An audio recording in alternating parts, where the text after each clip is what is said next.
വരുന്നു. ദാ തേജസ്വിയായ ഒരു യുവാവ്.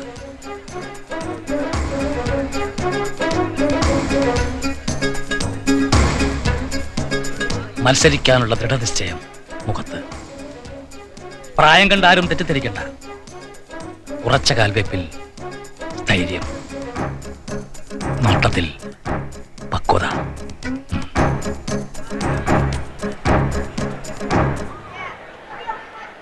അടിയനും ഒരപേക്ഷകനാണ്. മധുരസ്വരം.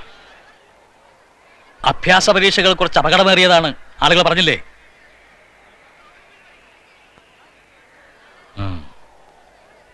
സേനാപതിയെ വിളിക്കൂ.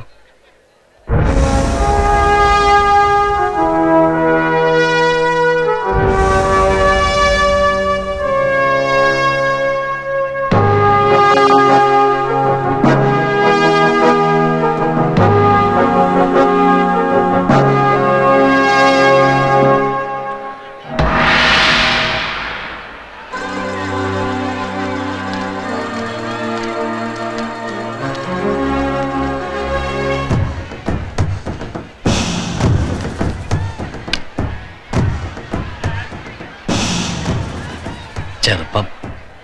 കുതിരസവാരി ആവുമ്പോൾ പിന്മാറാനാണ് സാധ്യത.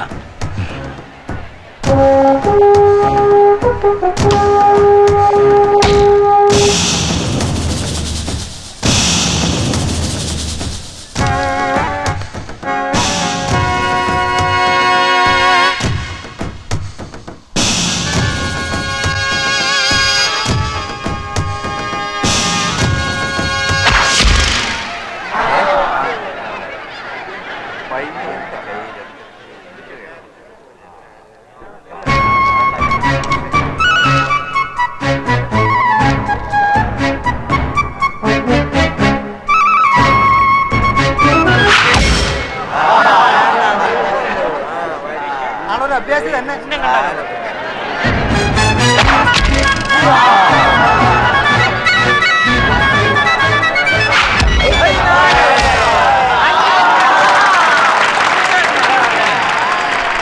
അഞ്ചിലഞ്ചും.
ഇതിന്റെ പുറത്തു കയറി ഒരു വട്ടം സവാരി ചെയ്യണമെന്നാണ് വ്യവസ്ഥ. പറഞ്ഞില്ലെന്ന് വേണ്ട, കുതിര അപകടകാരിയാണ്. കൈയും കാലും ഒടിഞ്ഞ 4 പേരെ ഇതിനകം പുറത്തേക്ക് ചുമന്നുകൊണ്ട് പോകേണ്ടി വന്നു. ഭയം തോന്നുന്നെങ്കിൽ ശ്രമിക്കരുത്.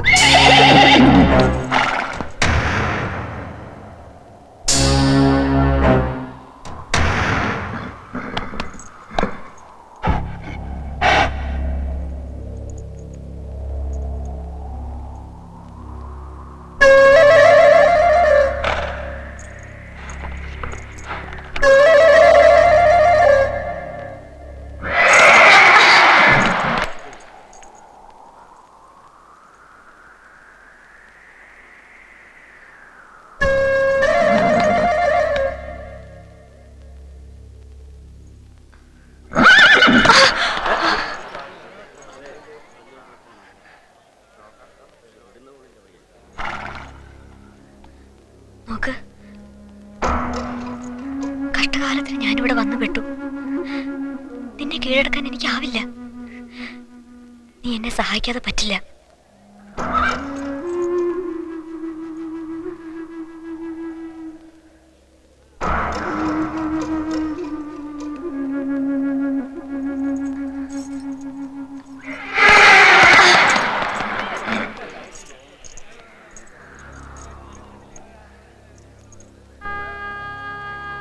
അവനെ നിനക്ക് വീഴ്ത്താം, ചവിട്ടിക്കൊല്ലാം.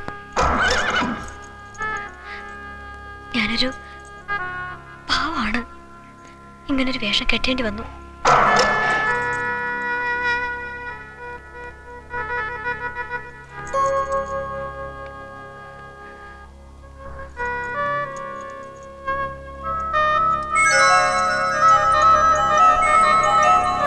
അരുത്, നീ തോൽക്കുന്നില്ല, എന്നോട് ദയ കാണിക്കുന്നു എന്ന് മാത്രം. അരുത്.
ചതുരംഗത്തിലെ അതിവിദഗ്ധനെ നല്ല രാജ്യതന്ത്രജ്ഞനാകാൻ കഴിയൂ.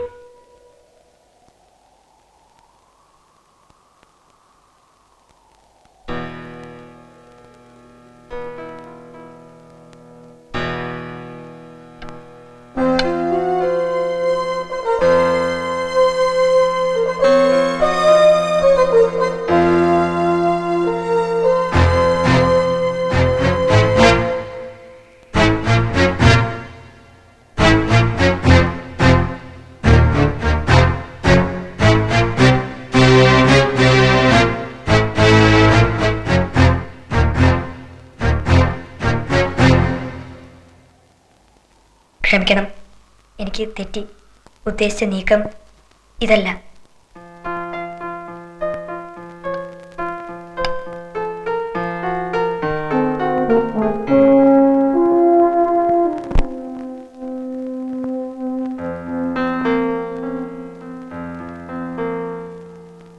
സമം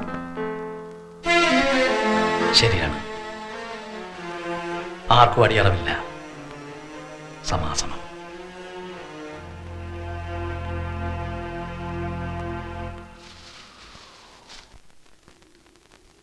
വരുന്നവരോട് ചോദ്യങ്ങൾ ചോദിച്ച് എന്റെ തൊണ്ടയടച്ചു. ഇനി ചോദ്യോത്തരങ്ങളില്ല. ഈ കളിയായിരുന്നു ഏറ്റവും വലിയ പരീക്ഷ. ഞാൻ നിയമം മാറ്റി നോക്കുന്നു, നീതി വ്യവസ്ഥ മാറ്റി നോക്കുന്നു, ബോധവൽക്കരണത്തിൽ ശ്രമിക്കുന്നു.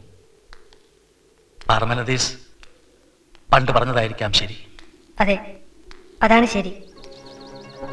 എന്ത് ശരി? രാജാവ് പറഞ്ഞത് കൊണ്ട് മുഖസ്തുതിക്കായി ഒരു ശരി. പാർമനദീസ് ആരാണ്, എന്താണ് പറഞ്ഞത്? ഒന്നും അറിയാതെ ഒരു ശരി. മാറ്റങ്ങളെല്ലാം മായയാണെന്ന് അദ്ദേഹം പറഞ്ഞു. മഹാനായ ഗ്രീക്ക് ചിന്തകൻ.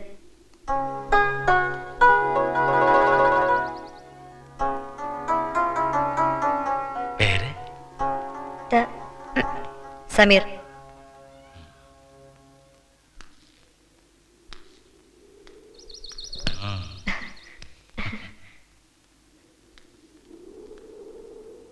എന്നെ തോൽപ്പിക്കാൻ അവസരമുണ്ടായിട്ടും കളി മാറ്റിയത് എന്തിനായിരുന്നു?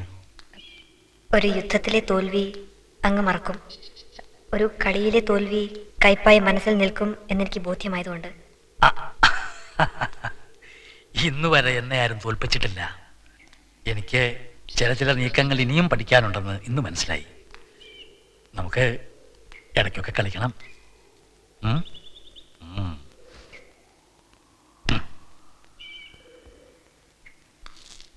നാട് മുഴുവൻ വിളംബരം നടത്തട്ടെ.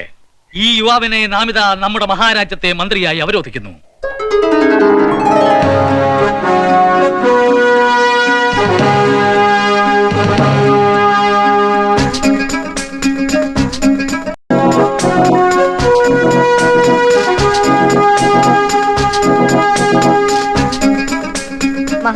മഹാരാജാവിന്റെ അനുമതിയോടെ ഞാൻ ചില ഭരണപരിഷ്കാരങ്ങൾ പ്രഖ്യാപിക്കുന്നു. നിങ്ങളുടെ എല്ലാം സഹായത്തോടെ നമുക്ക് ഈ നാടിന്റെ ഐശ്വര്യവും സൽപ്പേരും വർദ്ധിപ്പിക്കണം. എല്ലാ നാൾക്കൂട്ട കവലകളിലും വഴിയമ്പലങ്ങളും തണ്ണീർ പന്തലുകളും പണിയണം.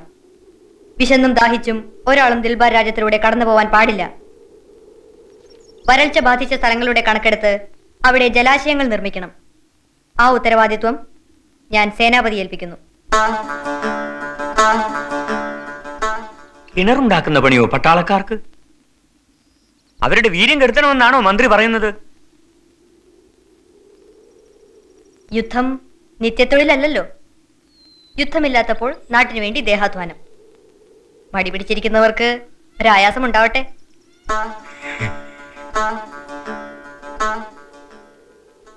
തണൽ മരങ്ങളുടെ കാര്യം അത് ഗ്രാമമുഖ്യരെ വിളിച്ചു കൂട്ടുമ്പോ പറയാം. ശമ്പളക്കയറ്റവും പിന്നെ മതി. ഇനി എനിക്ക് ഒറ്റയ്ക്കൊറ്റയ്ക്ക് ഉദ്യോഗസ്ഥ പ്രമുഖരോട് സംസാരിക്കാനുണ്ട്.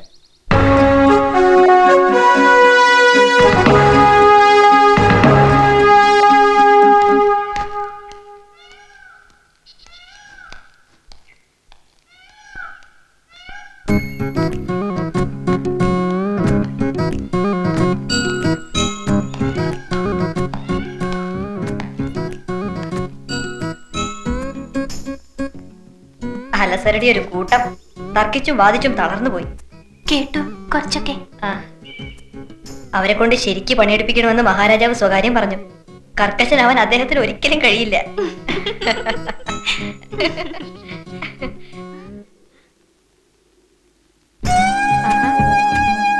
ഇങ്ങനെയൊന്നും കണ്ടിട്ടില്ല. നല്ല ചേർച്ച.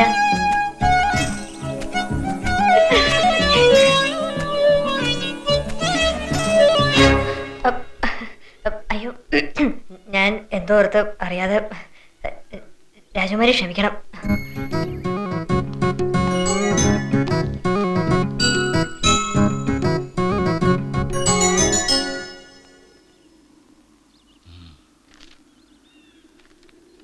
മന്ത്രി വളരെ ചെറുപ്പമാണെങ്കിലും അസാമാന്യമായ വിവേകം, നയം.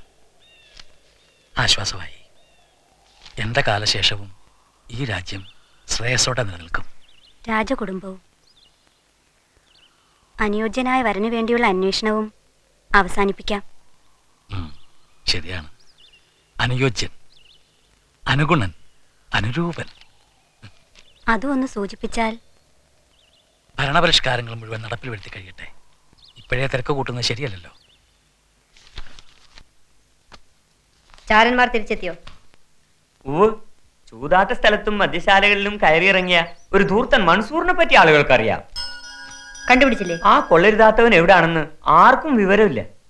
ചാരവൃത്തിയിൽ പരിചയമുള്ളവരൊന്നും അല്ല ഞാൻ അയച്ചവർ. പരിചയം നേടണം. ചാരന്മാർ ഭരണാധികാരിയുടെ സ്വകാര്യ കണ്ണുകളാണ്. ആ തള്ള മഹാസൂത്രക്കാരി. പക്ഷേ ഒടുവിൽ നമുക്ക് പിടികിട്ടി. കൊണ്ടുവരൂ.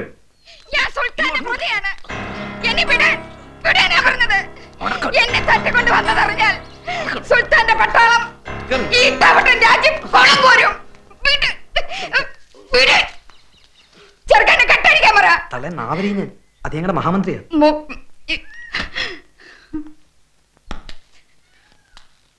വിചാരണ മഹാരാജാവിന്റെ മുമ്പിലാവട്ടെ.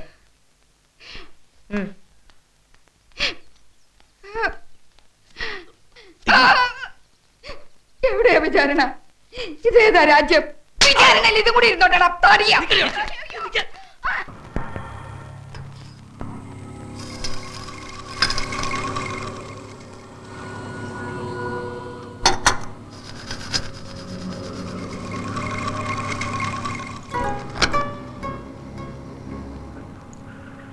മന്ത്രമണലിൽ ഇത് സ്വയം ചലിച്ച് സത്യം എഴുതും.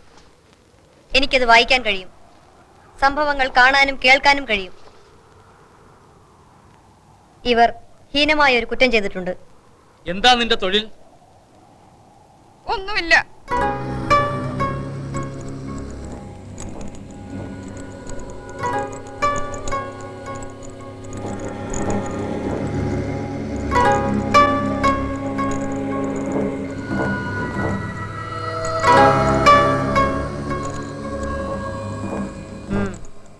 അത്തറും സുറുമയും മറ്റും നടന്ന് വിൽക്കലാണ് ഇവരുടെ തൊഴിൽ.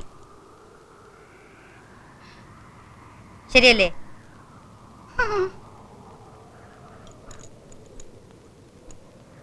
ഇവർ ചെയ്ത കുറ്റം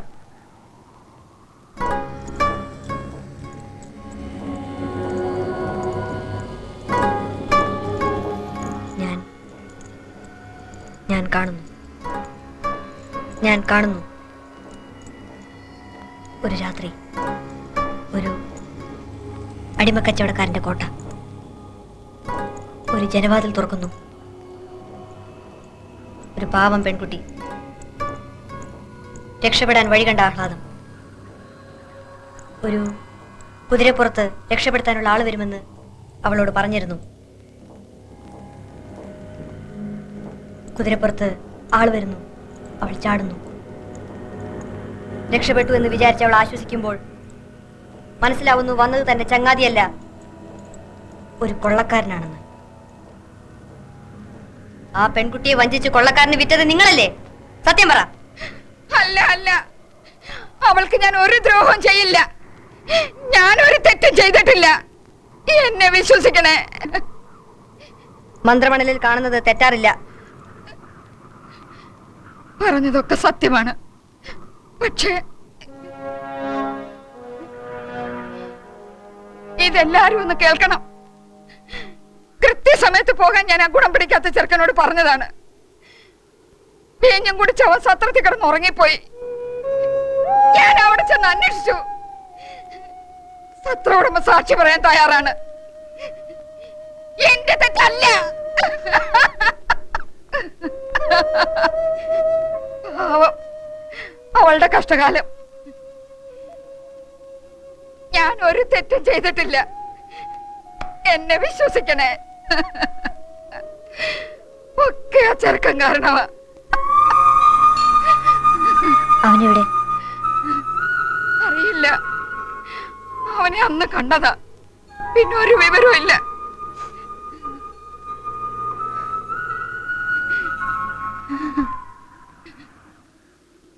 കൂടുതൽ ചോദ്യം ചെയ്യേണ്ടതുണ്ട്. ഇവരെ എന്റെ മന്ദിരത്തിലേക്ക് കൊണ്ടുപോകൂ. അത്ഭുതം. ഈ മന്ത്രമണൽ ശരിക്കും ഒരു അത്ഭുതം തന്നെ. ഒരു മഹാസിദ്ധന്റെ ഉപദേശമാണ്.